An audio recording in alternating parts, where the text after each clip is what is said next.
Hey everybody, it's Coach Cruz coming back to you after a relatively lengthy layoff, and I apologize for that.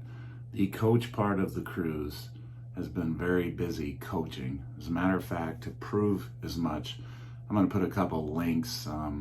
We had the local news in Chicago here, Channel 2, do a nice little piece on my girls I'm coaching. I may have mentioned this in another episode. I'm coaching girls flag football, which is new to the state, new to the city. They're trying to expand across the country. I believe they're in 5 states now. And that's what I've been busy doing. We're kind of the pilot for this whole thing, and we're trying to get it off the ground. And so I've been extremely busy. We actually played our first game today. I have mostly freshman and sophomore girls. In addition, I actually did another interview for WGN that I'll put that link in as well. So you can see, like, I haven't been avoiding the Coach Cruz page purposely. I've just been crazy busy getting home late. And then, with my other jobs, duties, and stuff on top of that, I just haven't had a lot of time. And I even, I have my little Coach Cruz sign behind me, as you can see, and I was happy to get that put up. And I said, that's gonna motivate me to get in there and do my videos and everything. And I totally didn't do that, after a week or so. But I wanted to get back at it. It's Saturday night, and unfortunately, my girls lost today. We went down on a last-second touchdown in the first half. 14-6 was the score. But then my girls responded in a big way. We came all the way back, took a 20-14 lead. The other team took a 22-20 lead. We had the ball about midfield on a 4th down play.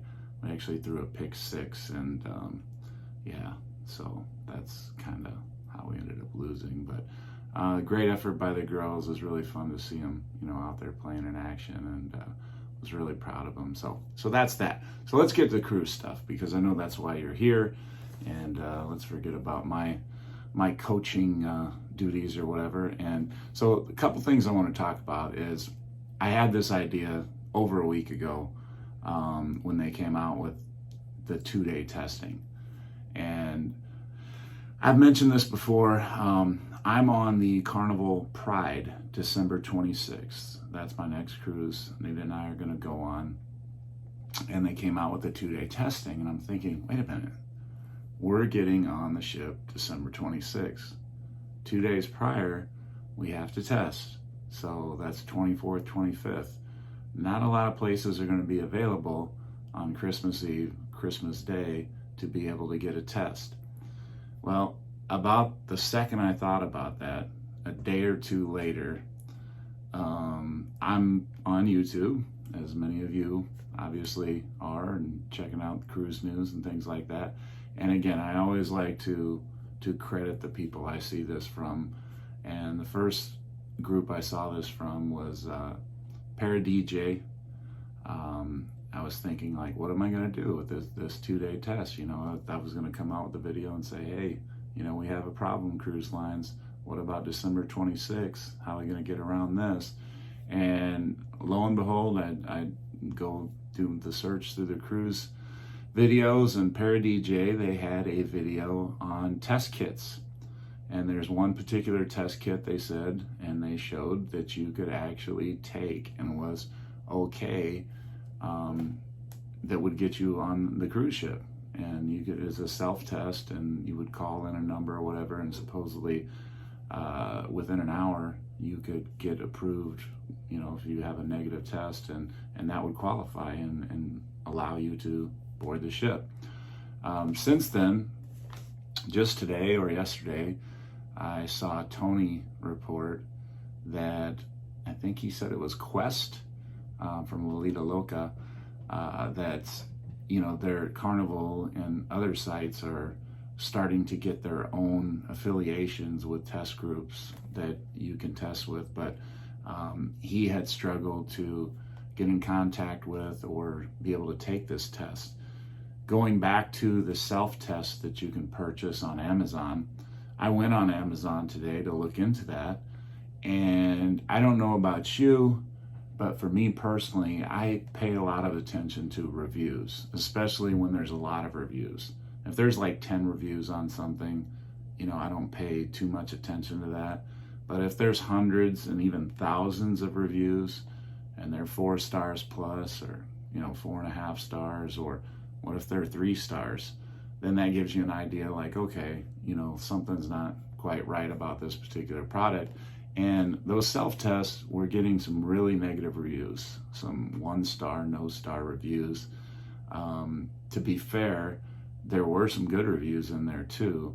So, I guess, some people are having difficulty with the product, whatever. So me, myself, personally, I would prefer to go to a professional and know that everything is, good and, official and all that other stuff. That's just my personal opinion. But with our cruise being on December 26th in that 2-day window, I may have to get one of these quick kits.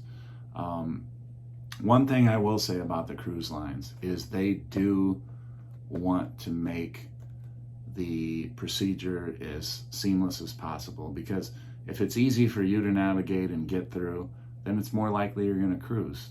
They know if, I'm sure they know that if there's too many hoops to jump through and, hurdles to get over and everything else like that, people are just going to start, throwing their hands up and say, you know what, it's not even worth it. At this point right now, I'm a little frustrated in the process, at least for that December 26th, because I know it's going to be difficult to get that test the way I want it. And it doesn't appear that either the kits that you can purchase or some of the groups that the cruise lines are aligning themselves with make it very easy to get your test kit and get approved and everything else like that. Okay, so that's my thinking. I would love to hear your thinking.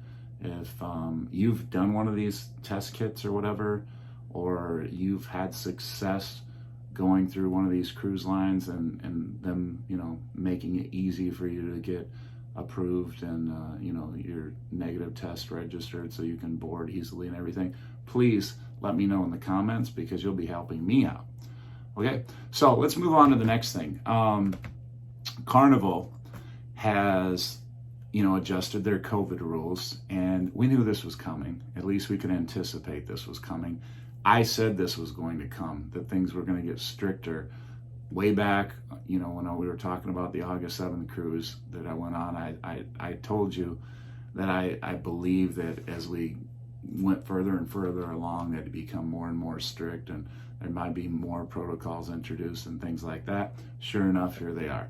So the casino, for example, in Carnival, now you can't stand. So for example, let's say you're playing blackjack. That's one of the games that I like to play when I'm in the casino, playing blackjack. And let's say, my wife comes by and she wants to stand behind me and watch me play for a while.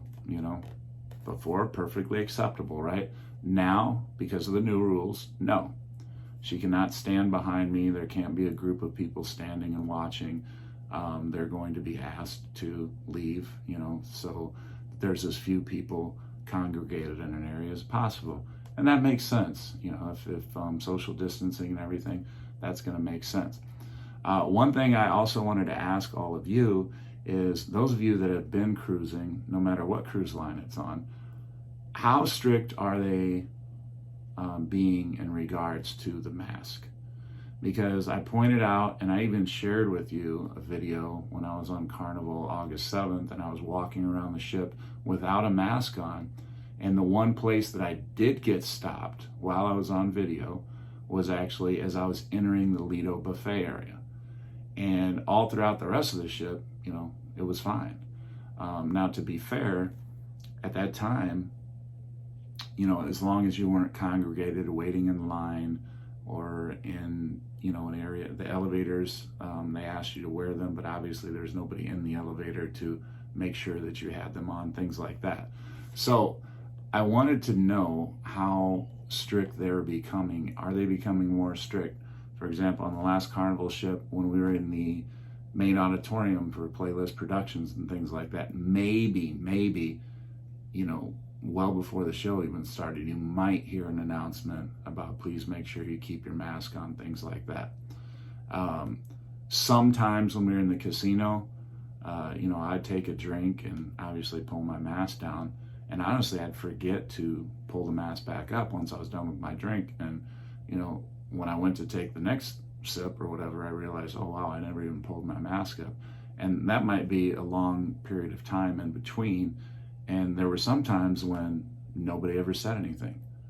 To be fair, again, and I always try to be fair, there were times when I was told, like, oh, can you please, put your mask up or whatever. The one time when I was in the comedy club, they made a point to say before the thing, please, keep your mask up. When you take a drink, please make sure, take a sip, put the mask back up. And they were good about that.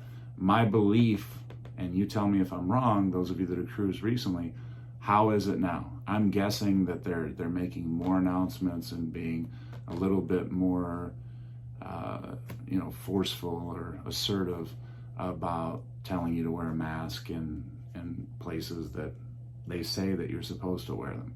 So I was just curious how that's going about. Okay, because I believe going forward, that's the way it's going to be. Let's see, what else did I want to talk about? Okay, so that's pretty much it. One final thing that I wanted to mention was my friend Derek over at Island Time. He just hit 3,000 subscribers, and he's working very hard over there, cranking out daily videos, a lot of cruise news, doing a great job.